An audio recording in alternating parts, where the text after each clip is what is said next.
This is the Rebel Call channel. Welcome to today's show. I want to keep everybody out there updated on what we can expect to see in the sky as we move forward, because if we watch the propaganda, we will see exactly what they're planning. And what they're planning is to create more simulations in the sky. They are clearly running out test scale operations on Project Bluebeam. Northern Lights, again, are going to be visible in 2 weeks over in the UK. We just saw the test run that they did. And what's funny about some of the articles that are out there is they're trying to explain why we're going to see more aurora lights in the sky all of a sudden. But they're not going to be able to tell us exactly when, of course. But just expect to see it. Expect it to be the new normal as the government continues to test on a large scale, preparing for Project Bluebeam, because that's really what it is, right? There's the article that's out there. Northern Lights might be visible once more in the next 2 weeks. And in this article, it says flat out, and the good news for anyone who missed it, because remember, they always are playing down to the dumbed down sheeple who are more amazed by what they're seeing or more entertained by the light show than they are suspicious of what is really going on. So they treat them like toddlers, which in essence is what most of these people are. We're living among many, many adults that behave as children, but again, they're so narcissistic in their behavior that they refuse to see that. You're dealing with, if you had a 3-year-old or a 4-year-old child and you tried to tell them something and they were undisciplined, they would act exactly the way that adults in today's world are reacting, throwing tantrums, telling you no, refusing to believe the truth. So they put articles like this out there, and then they talk to them like what they are, babies. And they say, and the good news for anyone who missed it is that the huge sunspot responsible for the stunning colors has rotated back towards the Earth, your weather has reported. So, it's just randomly rotating back. So everyone out there reads it like, oh, great. I missed it that night, but now there'll be another chance to see it, and I won't be suspicious of it, especially when it says in the next paragraph, no exact date has been given for the optimum time to see the Northern Lights once more, but the event is more likely due to the sun being at the peak of its 11-year cycle. At this point, the sun is approaching its solar maximum and pumping out increased radiation, right? Kind of like those big towers that are pumping out increased radiation day in and day out. They're actually simulating HAARP, so it's making it easier for them to do mass simulations in the sky. Now, what you're going to hear in the future is a lot of these sheeple, dumbed-down zombies that we live among just repeat what you heard in that paragraph. There's no explanation needed. They just say the sun is at its peak of its 11-year cycle. So that just goes right into their head. Then they see story after story after story, because there's many articles out there right now, including ones by Wired, that say, what's up with these crazy northern lights? Solar winds at 1,000,000 miles an hour and freaky magnetic turbulence are sparking some of the best light shows in centuries. And that's exactly how this works, right? Solar winds at 1,000,000 miles an hour, right? We're all talking about HAARP and how they have the ability to create these massive solar winds, or we could just flat out say what they're doing right now in America, which is creating tornado after tornado after tornado, wiping out large areas of the population, damaging their home, forcing them into FEMA camps, forcing them out of off of their property. And of course, you sit there and you look at it, and it's absolutely frightening. But when you say something like this, solar winds at 1,000,000 miles an hour, freaky magnetic turbulence, so they go, oh, freaky, yeah, this is all freaky. But they say it's one of the best light shows in centuries, and they go, yeah, right? 1,000,000-mile-an-hour winds. Don't worry about those radiation towers. Don't worry about things like HAARP, which are government documented, where they can create these things, or like I showed you a few weeks ago, because again, when the government comes out immediately and uses platforms like the USA Today to say, no, the government isn't creating the aurora lights using HAARP, all one has to do is just look up and see the articles that I was showing you where they've admitted that HAARP is running simulations to create artificial aurora events in the sky. So you should say, oh, they do have the ability to do it, right? Check. They have the ability to do it. So we know that they have the ability to do it. So let's get that out of our minds, that it's some crazy notion that they can create in the sky. In fact, even if you look up, governments have been running these simulations on smaller scales for a while, right? They do it out in the open, and then they tell you, well, we're just doing something. Like, here's an example in Hong Kong. They ran an example and a test run of the aurora lights here, the northern lights, and they said, hey, they're running the northern lights are going to be able to be seen in the sky in Hong Kong because of a special event. You know, maybe a casino was having a special grand opening, so they were going to be simulating the northern lights. Don't question how they're doing it. Don't question where they got the ability to actually do this. Just look up and drop your jaw like you're supposed to, like a good little sheeple, and be amazed as we run simulations in the sky so we could see how realistic it looks, how people respond, et cetera, et cetera. This was one that was just run in the last year or so in Hong Kong.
And that doesn't look as realistic as they can be because that wasn't filmed on a high quality camera. But again, we've seen events like this outside of cities and casinos, etc., where people see it and instead of asking how they could do that, you know, where this technology came from, could they, more so than how can they do it, thinking to themselves, wow, this is so realistic. I wonder if it got into the wrong hands, could they really deceive people with this type of technology? Well, of course they can. And this is just aurora lights. Just imagine when we actually see blue beam in action, which is what this is a simulation test for, right? So the original story I showed you, northern lights are going to be visible again in the next couple of weeks. And then you get these other stories at the same time. They're conditioning you to expect to see this in the sky. That way, when you see people like us warning you about what it really is, you've already been programmed to think that the auroras now in the sky suddenly is the new norm. Why? Because the media is telling you the aurora should be spectacular this summer, thanks to solar maximum. And that's all you need to hear. Because the 99.9%, let's just be real, 100% of the population doesn't know what a solar maximum is. And they shouldn't know because they make these things up and call them science when they flat out have the ability to do these things and manipulate the sky. They tell you that also, but they don't want you to connect the dots and put it together. So they just tell you it's a solar maximum. That way, when you hear any conspiracies out there, you're already trained to deflect and believe it's a solar maximum, even though you don't have a clue what it is, right? So here's the Wired article. Auroras filled much of the world's skies for several nights in mid-May as a historic geomagnetic storm coursed 100 kilometers above our heads. Being able to see auroras so deep into the tropics was possibly a once-in-a-lifetime experience. So listen, it was once-in-a-lifetime experience, but there will almost certainly be more strong geomagnetic storms later this year, giving hope to aurora watchers around the world that more dazzling lights are possible in the near future. This is because we're quickly approaching solar maximum, the peak of our star's predictable 11-year cycle of activity. So let's just get this straight. We've never been able to see the northern lights over anywhere but Alaska, which happens to be where the only one out in the open they admit. There's HARP set up all around. In fact, there's mini HARP set up all around now in the form of 5G towers. But we have, HARP is known to be in Alaska. Everybody knows it's there. It's not hidden. You can look it up yourself, right? What's hidden is what they're really doing.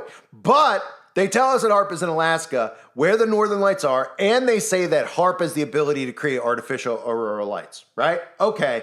Now, 10 years ago, if I told you could see the northern lights in, let's say, Idaho or Iowa, or let's go even further south, let's say Florida, because it appeared in Florida, you would say it's absolutely insane, right? You'd say that's not even possible. But now this once in a lifetime experience, now that all these towers are up, now we're going to see it all around the world in the near future. And you're not suspicious. You're not suspicious as to why 10 years, 20 years, 30 years, 40 years ago, that you never would have seen the aurora lights. You would never have seen the northern lights anywhere other than Alaska. Now, not only are you seeing it across America, you're seeing it in the UK, right? So start thinking to yourself, okay, they were running tests. Why?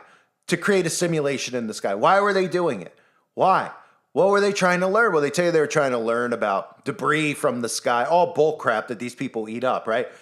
Then, over the course of the last 5 years, these towers have popped up all around us, which have the ability to create things that you can't possibly imagine because you can't see frequencies with your own eyes, right? Your phone is not moving faster. Nobody, even the people who detest people like us the most, even the most trained sheeple zombie who's obsessed with their tech, will sit there and tell you that they have not noticed an increase in download speed since 5G has come around. And in fact, they haven't even been able to pass propaganda that will condition those people because all the propaganda out there for 6G is saying why 6G will show you results compared to what 5G did because they know that the data prove that those people didn't buy into any faster download speed. Now, what those people also didn't buy into is the truth of the matter of why those towers are up, the truth of the dangers of those towers and what they're doing to us, and of course, how those towers have the ability to not only cause us all radiation poison, but have the ability to shoot things up into the ionosphere, quote unquote, and cause northern lights if they want to. You might say, well, why would they want to cause it? Well, why wouldn't they want to create illusions and deceptions in the sky at the same time that the Vatican's coming out and telling you that they're going to be the do-all, end-all to let you know if there's something in the sky, if Mother Mary appears in the sky, they're going to let you know if it's real or not, right? Oh, I couldn't imagine why all of a sudden they're deciding that they want to make an announcement to prepare people for that while we're seeing the northern lights simulated across the entire Earth. So they'll tell you that it's an 11-year cycle, it's the new norm. It goes on to say the Great Aurora Show on May 10th was a result of 3 CMEs that surged out of the sun's atmosphere. It's too funny. And headed toward Earth. A CME is a collection of magnetized plasma ejected from the sun's exceptionally hot outer atmospheric layer. The corona. What a coincidence, right? The corona. I know another thing about corona. Unless you were born yesterday, everybody obviously knows, we're told about the corona, right, over the last couple of years, and then those towers went up at the same exact time. Crazy, right? So on May 10th, can't get into detail about that. Each successive CME moved a little faster than the one before it, allowing all 3 bursts of charged particles to merge before washing over the Earth's atmosphere. The combined energy of 3 CMEs hitting our planet at once unleashed an aurora show for the ages. And thankfully, if you missed it, there's more to come. The CMEs were associated with the active region 3664, collection of relatively cold and dark sunspots on the sun's surface that grew more than 15 times larger than the Earth itself. And this is what I love about this stuff, right? Because when you start studying propaganda, they put things out there. How many people, if you could ask 100 people, if you know, let's say you know 100 people. I doubt any of us do. I mean, most of us, I don't know 100 people. But if you knew 100 people, okay, if you ask them about the active region 3664, 0 of them will know about it. Right? This is how their propaganda works perfectly because they say things to you that make no sense, but they know that you don't know how to comprehend that. That's why they put it in the articles because then when you go, I don't know what that, they go, just leave it to the scientists. Leave it to them, right? Leave it to these people. Active region 3664, I don't know what that means. And anybody out there that's is out there saying that it's not science, they don't understand science, so they shouldn't question science. But what we do understand is deception. We do understand how the devil works. We do understand how psychopaths work and operate just by studying basic psychology. And what we can see with our own eyes is that the people who keep screaming science are all psychopaths. The people who keep telling us that it's science, like Neil deGrasse Tyson or Bill Nye, these people are known by their fruits, and their fruits are rotten to the core. They're smiling at you while they lie to you, and their lies are so bad that they can't even keep up with their own lies. They just don't expect you to call them out on their lies.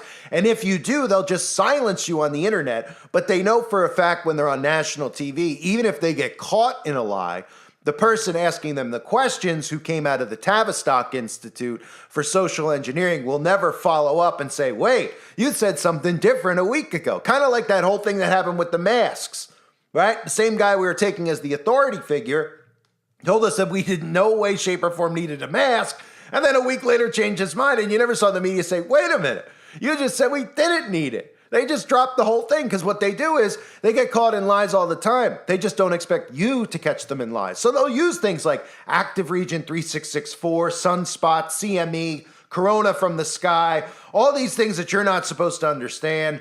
And then when they tell you this is why it's happening, you're supposed to believe it. So instead of just using common sense and saying, all right, let me think for a second. We've never seen the Northern Lights anywhere on the earth other than over in Alaska. Now we're seeing it all around the earth. So is this the first time that this 11-year cycle has occurred? Well, you would say, no, didn't it occur 11 years, right? Wasn't there another cycle that occurred? And they won't answer that question. Let's go, it's the 11-year cycle, bro. Stop asking questions. You don't get it. Come on. Come on, man. Go play Sonic the Hedgehog. Get out of here. Those stupid questions, right?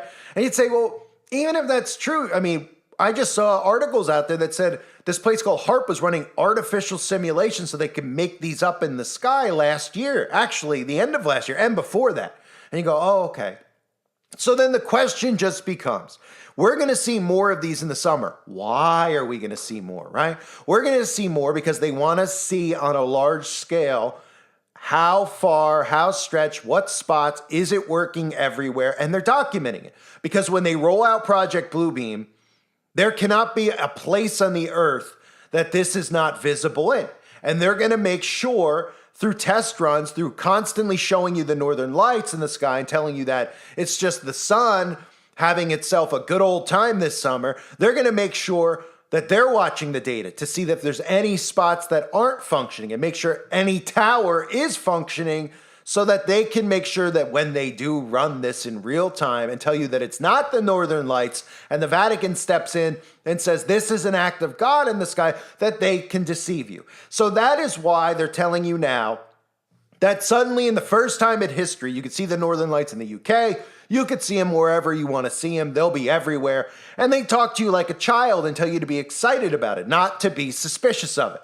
That's all the propaganda is for. Propaganda that you're not supposed to understand. You're supposed to regurgitate something about an 11-year cycle, but you're not supposed to ask the question of why before in the history of humanity have we never seen the northern lights over all these places? Well, because you're too dumb to get science, okay? Just like you're too dumb to ask questions about putting poison in your body a few years ago and you were silenced if you did so. Same thing now. Don't ask questions. We'll just see the northern lights all summer, and your job is to smile, not ask questions, and certainly not to be suspicious of it because we told you not to be. So the articles are out there for everybody to just continue to get conditioned, right? It's the new norm. And now the more that we see it, people aren't going to be suspicious of the government creating and manipulating an event in the sky because they don't think that far ahead. They don't think, what if this type of technology got into wicked hands? But, like I keep telling you, if you talk to Democrats about Donald Trump in power, they're scared. They're like, oh my gosh, yes, the world's going to end. He's the worst, right? And Republicans, the same thing with Biden in power or Barry Soetoro Obama in power, right? So why not everybody all together looking at what's going on in the world, feeling uneasy, feeling stressed out, feeling friction with your neighbors, with your relatives over politics that they're creating. Why not say, hey, if they're doing this at HARP and they're creating simulations in the sky, why not maybe think about who has control of this technology and just what could be done with it, right? While they're telling you to don't look up during the day at the geoengineering, but look up at night, because you might see a UFO that we create in the sky that we can use to manipulate you into what we want to manipulate you into. And of course, we can come in at the end of the day and take away all human rights and say it's for the betterment of humanity, and then just say, all right, now all of a sudden the northern lights that we kept seeing in the sky, well, they're gone, but what's in the sky now is real. We promise you, trust us, believe us. They are preparing for a massive simulation, so be ready for it. I thank everybody for being here. Hope you're all doing well. God bless you as always and your families.